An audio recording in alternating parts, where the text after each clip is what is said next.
What if I told you that one of the greatest civilizations in history rose from the deserts of Arabia, transforming not only religion but science, politics, and culture for centuries to come?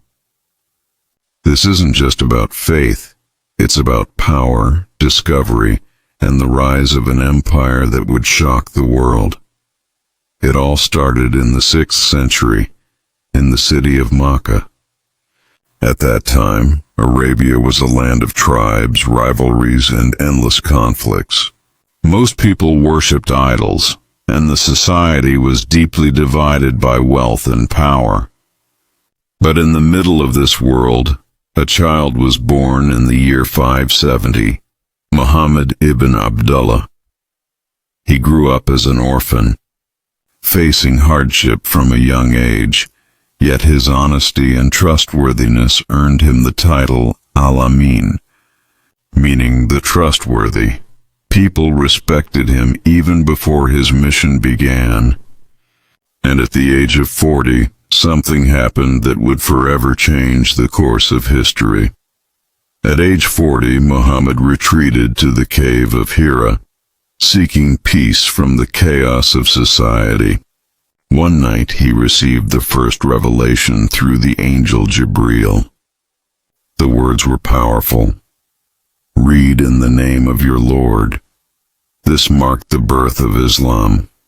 At first, the message was private. Only a few believed, like his wife Khadijah, his cousin Ali, and his friend Abu Bakr. But once it became public, everything changed. The tribal leaders of Makkah saw this as a threat to their power and traditions, and opposition grew quickly. As the new faith spread, so did the hostility. Early Muslims were tortured, boycotted, and forced into exile. Some fled to Abyssinia, where a Christian king protected them.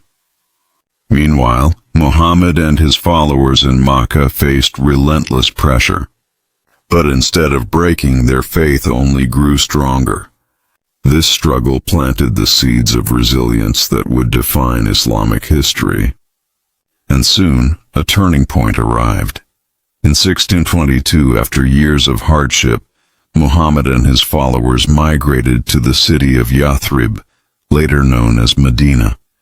This moment, called the Hijra, became the starting point of the Islamic calendar. In Medina, Islam was no longer just a faith. It became a society. For the first time, Muslims had their own community, leadership, and laws. The Prophet united the tribes, created alliances, and laid the foundation of an Islamic state. But the enemies of Makkah were not done yet. The Quraysh, the powerful tribe of Makkah, launched attacks to destroy Islam. The battles of Badr, Uhud, and the Trench tested the Muslims like never before. At Badr, against impossible odds, the Muslims shocked Arabia with a decisive victory. At Uhud, they suffered a setback, but their unity held strong. And during the Battle of the Trench, innovative tactics like digging massive trenches around the city stopped a huge army in its tracks. These struggles weren't just wars. They were moments that shaped the destiny of Islam.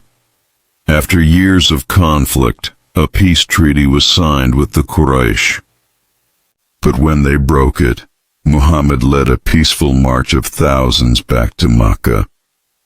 To everyone's surprise, there was no revenge, no mass bloodshed.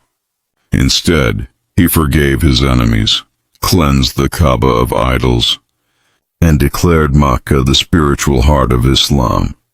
This moment marked the triumph of mercy over vengeance, setting Islam apart from the violent traditions of the time. Within a decade, Islam spread far beyond Arabia, into Persia, Byzantium, and North Africa. But it wasn't just about territory. Muslims carried with them knowledge, philosophy, science, and art. Cities like Baghdad, Cordoba, and Cairo became centers of learning, where scholars advanced medicine, astronomy, and mathematics. What began in a desert now influenced the entire world. In his final sermon, Muhammad reminded his followers of equality, justice, and mercy. He declared that no Arab was superior to a non-Arab and no race above another. Only piety defined a person's worth. Soon after, in the year 632, he passed away in Medina. But his message lived on. What started with one man in a cave grew into one of the most influential civilizations in history, a story of faith, struggle, forgiveness, and transformation that still shapes the world today. After the Prophet's passing, leadership passed to Abu Bakr, the first caliph. He faced rebellion, false prophets, and political unrest. Yet his determination preserved the unity of the Muslim community. Then came Umar ibn al-Khattab, whose leadership expanded the Islamic Empire into Persia, Syria, and Egypt. His justice system and governance became legendary. Uthman followed, known for compiling the Quran into a single written text. Finally, Ali, cousin and son-in-law of the Prophet, faced internal conflict and civil wars that shook the Muslim world. These early years were filled with triumphs but also deep divisions that would echo for centuries. As Islam grew, so did internal struggles.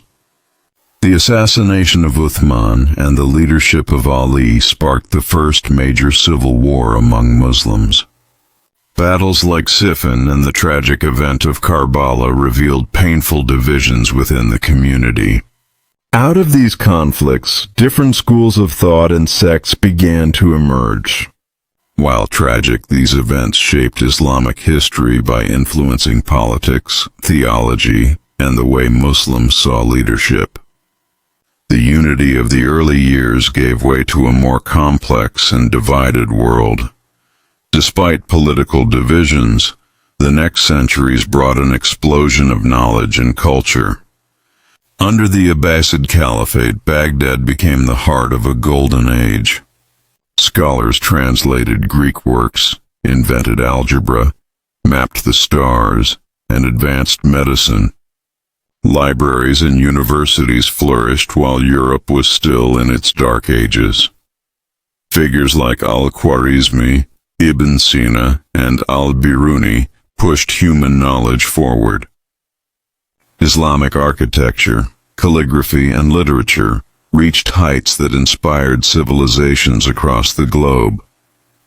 This was Islam at its intellectual peak, when the pen became as powerful as the sword. Islam didn't stop in the Middle East. Traders and travelers carried the faith into Africa, India, and Southeast Asia. In West Africa, kingdoms like Mali embraced Islam and blended it with local traditions. In India, great dynasties like the Mughals left behind breathtaking monuments, including the Taj Mahal. In Southeast Asia, Islam spread through peaceful trade, not conquest. Reaching Indonesia, the country that today has the largest Muslim population in the world. From deserts to jungles, the message continued to expand far beyond its birthplace, reshaping cultures wherever it went. Like every great civilization, the Islamic world faced its rise and fall. The Crusades, the Mongol invasions, and later the slow decline of empires like the Ottomans weakened the political power of Muslims. Colonization by European powers further fractured the Islamic world, leaving scars that are still felt today. Yet, despite these setbacks, the spirit of Islam never disappeared. Its history of faith, knowledge, and resilience continues to inspire over 1 billion people worldwide. The same message revealed in a cave in Makkah still echoes today, calling for justice, mercy, and unity. The legacy of Islamic history is not just about conquests or empires. It's about ideas, values, and a civilization that shaped the course of humanity. And perhaps the real question is, what role will the Muslim world play in shaping the future?